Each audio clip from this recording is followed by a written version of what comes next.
Alright guys, as we finish up this video for the body mounts, I wanted to go for a ride and show you guys the difference in the ride quality, which is a big reason we replaced them. They were polyurethane. They did last really well. I mean, there was nothing wrong with the actual body mounts. The front radiator mounts, which we eventually did end up replacing. Didn't get a video of that. Kind of was a cluster there in the middle of getting everything done. But the radiator did end up coming out to be rebuilt, and so while that was out, we replaced those. And they had a little bit of cracking, but they were still serviceable. But again, the reason we were replacing these was because of the ride quality, and we'll go see the difference. Before we do that though, I wanted to take a minute to cover something I did not cover in the previous video where I was showing the final product, and that is this severely damaged passenger side rocker panel. As you can see, it's been crunched up. I actually remember doing that. I was playing around in some campgrounds and didn't see a rock and went right up over it.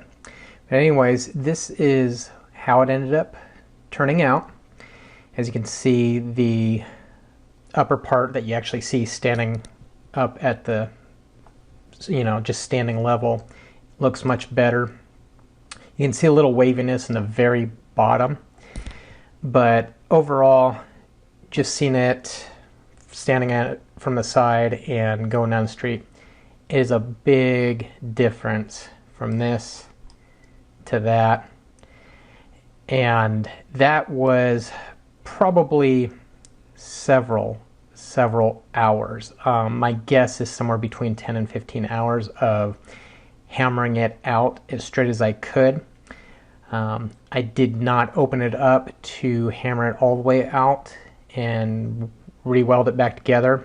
I just did what I could to push it out as far as I could get it, straighten out the bottom, and then I used a filler to do the rest. And it was hours and hours of all the hammering, applying the filler, sculpting it, applying it more, and just back and forth applying filler and sculpting it to get it as smooth as you see it. It was really a lot of sculpting and just using templates to get the shape right, comparing to the other side, and then just making it look right from this side. It was a lot of back and forth. So a lot of hours, it was a lot of work, but I'm really happy with it, how it turned out, because it's a huge difference. I mean, just completely caved in the center there to looking new again. Anyways, back to the final drive video.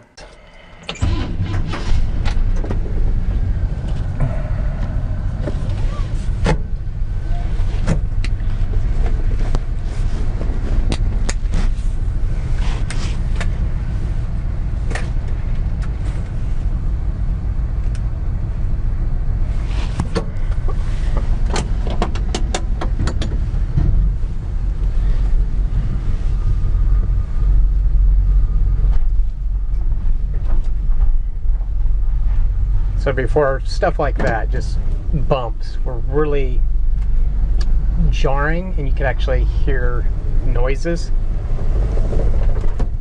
The whole cab would rattle, the truck would vibrate. And now as we go over these bumps in the street here, you feel them, but they're not jarring. There's no crazy amount of noise. It's relatively smooth. Matter of fact, this truck now rides almost as good as our Chrysler 300, which that's a very smooth riding car, especially the trim level we have. Now the big difference is hitting like these little rumble things in the center of the road. That used to be awful.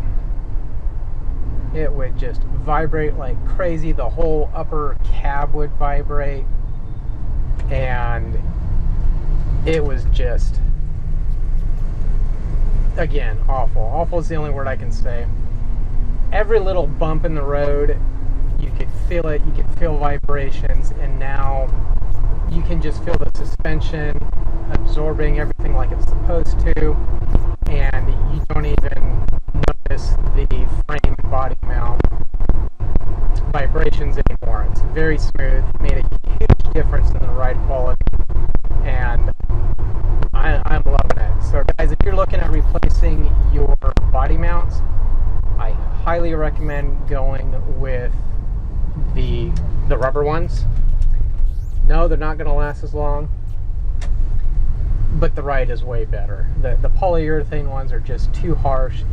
This thing felt like a tank. It just felt like a rickety, rattly old pickup truck, and now it's what I remember it being years ago before switching the mounts. It's very smooth. So highly recommend the rubber over the polyurethane. Much better ride.